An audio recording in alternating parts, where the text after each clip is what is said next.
Présidence de la République, Conseil national de sécurité, communiqué numéro 002 en rapport avec les consultations politiques. La cellule des communications des consultations politiques initiée par le chef de l'État, son Excellence M. Félix-Antoine Tshisekedi Tshilombo, est conduite par son conseiller spécial en matière de sécurité, le professeur Dr Kashmir Kologele-Berand, informe l'opinion tant nationale qu'internationale que les consultations politiques débutées le 24 mars 2025 à Kinshasa se clôturent de manière formelle ce mardi 8 avril 2025. À ce stade, toutes les catégories sociales et politiques annoncées lors du point de presse du samedi 22 mars dernier au Salon Congo du Pullman Kinshasa ont été prises en compte, à savoir la majorité parlementaire et extra-parlementaire, l'opposition parlementaire et extra-parlementaire, les personnalités, les organisations de la société civile dans toute leur diversité, y compris celle de la diaspora. Toutefois, compte tenu d'importantes sollicitations des structures et personnalités, aussi bien de l'intérieur que de l'extérieur du pays, les échanges informels se poursuivent. Au nom du conseiller spécial du chef de l'État en matière de sécurité, le professeur Dr Désiré Kashmir Kolongele-Berand, la coordination de la communication et des consultations politiques, présente ses remerciements à tous les partenaires pour l'intérêt soutenu durant toute cette période de dites consultations. Fait à Kinshasa le 7 avril 2025, le coordonnateur de la communication des consultations politiques de Kinshasa, Zachary Bababaswe Ouchia. Merci beaucoup na Congolais nyonso oyo bazali kolanda biso de partout na pesi bino mbote na pesi mbote na baye nyonso bazali kolanda biso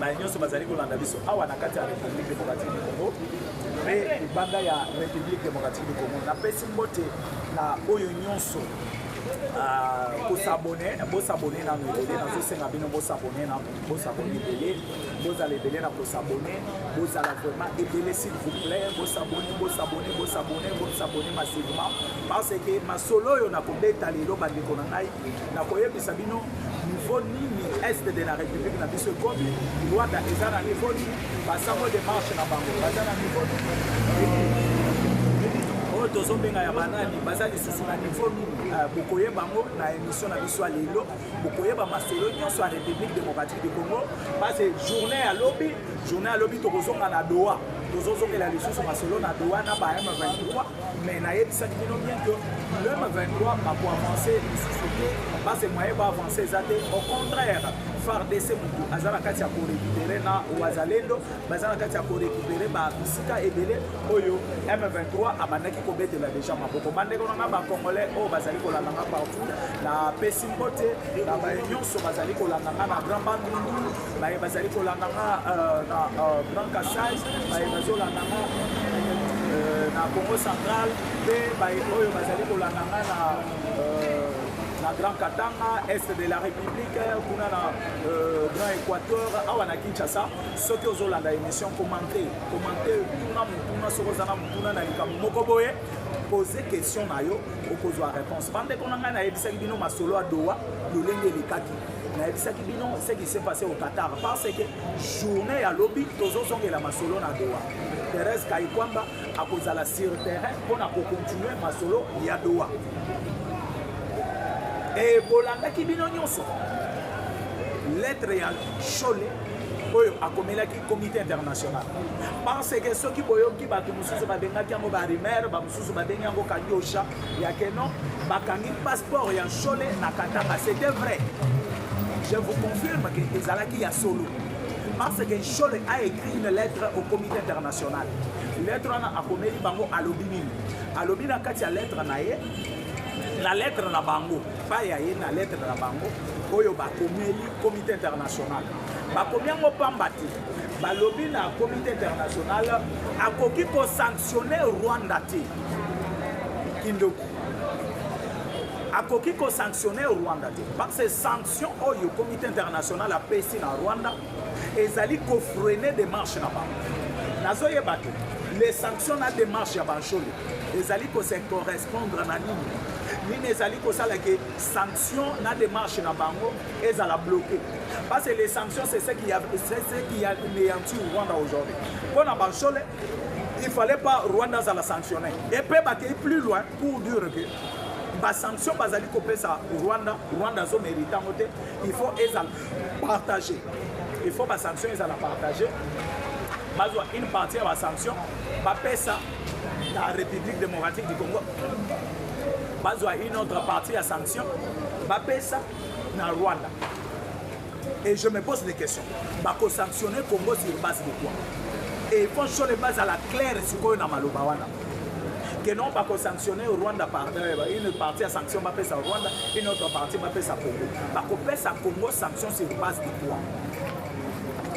Et on comprend maintenant que biloko chole na mbongo biloko abongo alobaka na Rwanda ezalaki biloko moko ya soutien totalement na ya Paul Kagame et ne s'attendait pas na oyo ezali kokomela Kagame parce que ceux qui chole a commis une lettre et a s'adresser à la communauté internationale que non bakoki ko sanctionner Rwanda il fallait battre ceux qui va sanctionner ezali ezala partager et les Congolais chole bazali côté ya bino boye chole bazali ko yebisa bino ke balingaka mboko mais bakoki ko senga sanction sur la République démocratique du Congo sur base de quoi Congo asali nini na makambo ceux qui balobaki peut-être que non va sanctionner par Rwanda, il faut pas sanctionner peut-être par le régime et Kabila. Là, on allait comprendre qu'ils ont raison. Mais ceux qui vont que la Kinshasa, parce que la République démocratique du Congo va sanctionner, il faut faire trop d'attention. On a cible na bango ezalani. Parce que il faut sanctionner aussi Kinshasa. Cible na bango ezalani. Cible na bango ezalani. Va sanctionner Kinshasa. Va sanctionner le ministre de la Défense, va sanctionner le ministre de l'Intérieur, va sanctionner le chef de l'État, va sanctionner Nani. Parce que comme si on est contre l'Église catholique. Non, on n'est pas contre l'Église catholique, on est contre les individus. Il faut être clair, on est contre les individus. On est contre individus en Bongo, on est contre individus chauds. Oyo bazo sala musala ya nzambe lokola musala nzambe te bakomi ko sala politique parce bazana parti politique na bango aujourd'hui Semiko eza lolenge biso tozali ko s'attendre te Semiko eza parti politique ça j'ai dit ça vraiment j'ai dit ce que j'ai dit ça n'engage que Semiko eza parti politique mais pourquoi demander les sanctions pour Kinshasa? Demander les sanctions pour Kinshasa sur base de quoi? Kinshasa, donc, n'a 14 millions de morts à l'est de la République. Pas de Kinshasa, les amis. Pas de Kinshasa, les amis. Donc, on a la liste sous sanction. Je la série sanction pour la Congo. Donc, on va sanctionner déjà bateau, ça n'a qu'à Koboma. Et Kindoki sikoyo ya bande kwa ne komi kobima sikoyo na polele. Kindoki na bango na zolo ba bien que komi kobima sikoyo na polele. Pe Congolais nyonso somona ke non nos frères ici basa bando. Bande ko na biso yo basa bando.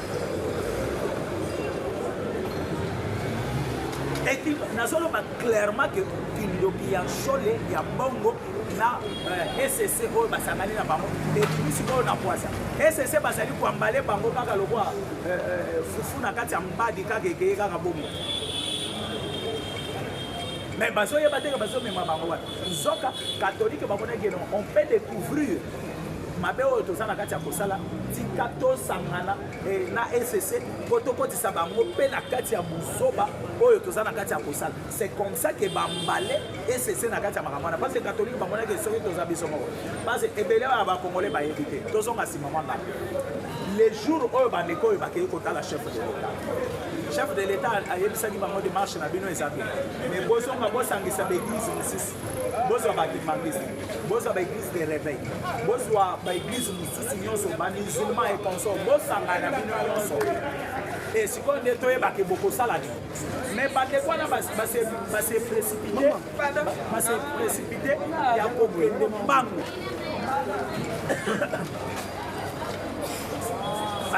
base précipité ya kokende bango moko na démarche wana. Pourquoi bandimi islam abakota te? Pourquoi bandimi église de réveil bakota te? Pourquoi bandimi te bakimbangiste bakota? Catholique bakeye bango moko babeni kaka SCC bakeye bango mibali. Mais tant que nous avons tant des églises ici en République démocratique du Congo, il faut basangana bango nyonso. Là, on allait être sûr que non. Parce que tout le monde a déjà intention ya mabe et bandit de wana. Intention mabe et bandit kaka na place ya que. Intention mabe et bandit kaka place bandit quoi na batelemi. Batelemi batelemi pour na kotelemela République démocratique du Congo. Le lenge naza na kati ya koyebi sabino na ebi vraiment que ba Congolais boza ebele o bozali kolanda émission na biso o boza na kati ya kolanda biso o boza na kati ya comprendre oyo toza na kati ya koyebi sabino. Déjà mauvaise intention et bandaki wana.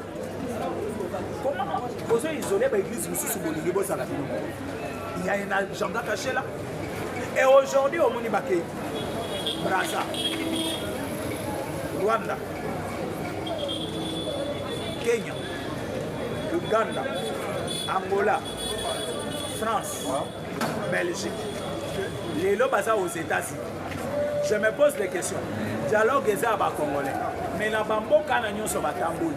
Ce qui peut-être babandaki ko kende bamboka na keno, bakeye ko conscientiser ba Congolais au bazala kuna, là on allait comprendre. Mais bazo kutana na ba président bamboka na. Par ya Brazza na dialogue ya Congo ezana. Par ya Rwanda na dialogue ya Congo ezana. Tant que agresseur et la République démocratique du Congo, c'est le Rwanda. C'est le Rwanda qui est l'agresseur. Comme le Rwanda est en train de nous agresser. Et maintenant, tu as un Rwanda, le dialogue. Est-ce que le dialogue est ça entre Rwanda et Congo ou bien comment? Le dialogue est ça entre Rwanda et Congo ou bien comment? Par ya Rwanda na Makamboyo, il y a la République démocratique du Congo. Par ya Rwanda est ça. Pari à Rwanda na zolo ba vraiment pari à Rwanda ezani. Et les Rwandais ceux qui bolandeli très bien. Tous on asima mwanga. Démarche ya basango. C'est pour sauver les Rwandais. Le lenge babandaki ko zwa bambongo ya Rwanda. Le lenge babandaki ko lia mbongo ya Kagame. Tout ce que les Sango faisaient des critiques même sur le gouvernement, tout ce que les Sango faisaient, ezalaki pona ko protéger Paul Kagame. Néomoni ya mwana omoni na ba sanctions données na Rwanda, bango bazali ko déplorer pourquoi les comités internationaux bazana kati ya ko sanctionner Rwanda. Et wana sikoyo balingi ba stopper hémorragie, il y a pas sanction parce que les Rwandais, je vous dis clairement que non, les sanctions vont continuer. Ce n'est pas encore fini, ce n'est que le début. Ce que vous voyez sur les Rwandais là, ce n'est que le début. Et maintenant, les membres de M23 autres, on a Kinshasa, Banchole, Bongo. Parce que comme on dit, balkanisation et la République démocratique du Congo, et les cas qui n'ont pas est belé. Balkanisation et la République démocratique du Congo, et les qui n'ont pas est belé. Et les qui n'ont pas l'église catholique, et les qui n'ont pas Boye, et les qui n'ont pas et Koleka. Na bazela na nyonso balkanisation ezana kati ya koleka. C'est ce qui fait que l'église catholique lelo bazalao bazakuna bazana kati ya kotala tala deko eza lokola mutu azana cabinet ya ministre afuta makabia pas ministre asala ka musala na ye na kati ya cabinet asombaka mituka asombaka mapambo sima ya ministre. Mais le ministre là azosala musala bien te. Ce qui a yoki que non pas la ministre, pour lui, azomona comme si asuki. Parce que l'église catholique va profiter bango et pas Kagame na lokoso. Lokoso na ndegeni. Comment babandaki ko bénéficier na pétrole ya mwanda. Comment babandaki ko bénéficier na bana na ba école $100 sur mwana nyonso. Donc je vois ce nombre ya bana dans une année au yebi ke maganye ko me passe $100 dans une année, la mwana $100 dans une année na mwana. Si ko bana baza combien na kati église. Na kati ya école. l'école nyonso catholique ya République Mobimba. Combien babandaki ko gagner? Et maintenant lolenge babandi ko zongo wana te le Kagame abendaki bango. Aïsi ba ndenge tseke da kase bino na makambo bo fanda bo banda ko travailler na faveur na ana ko banda ko pesa bino bango. Bango babandi ko attaquer chef de l'État, babandi ko attaquer Bambado. Babandi ko attaquer chef de l'État le jour Oyo chef de l'État boy 6 millions et 60 millions de dollars le mois oyo bandaki ko kende na Rwanda parce que na 60 millions na le Kagame bandaki ko kata part ya basango abandaki ko kata part ya batu nyonso oyo bazana Congo bazali ko soutenir ye na mbongo kaka ye bandaki ko uta na Congo bakati mbongo na yo kambala moko basango babimi bakbandi ko s'attaquer na Félix régime ya Kinshasa bazo sala musala bien te ya ceci ya cela parce que koto yo bakati 6 millions koto yo bakati 60 millions leo moni ambongo sikoyo ambongo ayaki ko bima ouvertement Romeo qui était calme.